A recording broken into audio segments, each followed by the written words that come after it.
Hello दोस्तों, नमस्कार। मैं आपकी सुनैना मौर्य स्वागत करती हूँ अपने यूट्यूब चैनल पे। आप सभी लोगों के बीच बहुत ही प्यारा एक मैं नाच गीत लेकर आई हूँ। आप लोगों को अच्छा लगे तो लाइक सब्सक्राइब ज़्यादा से ज़्यादा शेयर करें और कमेंट बॉक्स में ज़रूर बताएं कैसा लगा।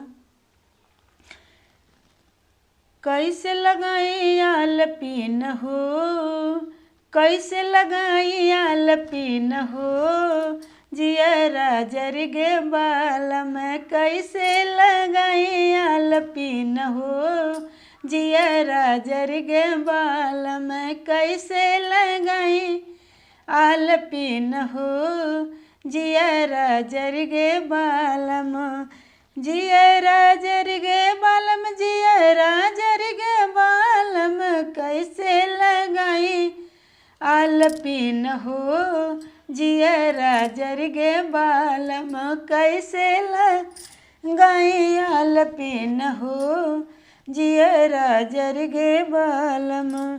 सबके बलम आवे पेड़ा मिठाई, सबके बलम लावे पेड़ा मिठाई, सबके बलम लावे पेड़ा मिठाई, पेड़ा मिठाई हो पेड़ा मिठाई, हमरे हमरे ले आवे नमकीन हो, हमरे ले आवे नमकीन हो, जियरा जर गे बालम हमरे ले आवे नमकीन हो, जियरा जर गे बालम। कैसे लगाई आलपीन हो, जियरा जर गे बालम कैसे लगाई आलपीन हो, जियरा जर गे बालम।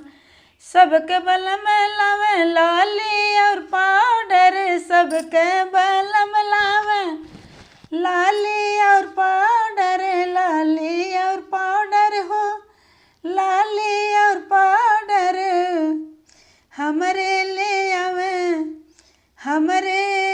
हमरे ले आवे गमक सीन हो, जियरा जर गे बालम हमरे ले आवे गमक सीन हो, जियरा जर गे बालम।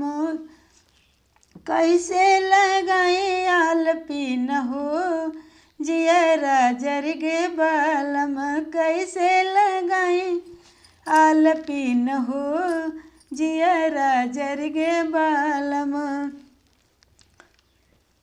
सबके बलम लावे पेप्सी और कोला, सबके बलम लावे पेप्सी और कोला, पेप्सी और कोला हो, पेप्सी और कोला हमरे हमरे ले आवे तार पीन हो, हमरे ले आवे तार पीन हो, जियरा जर गे बालम हमरे ले आवे तार पीन हो, जियरा जर गे बालम।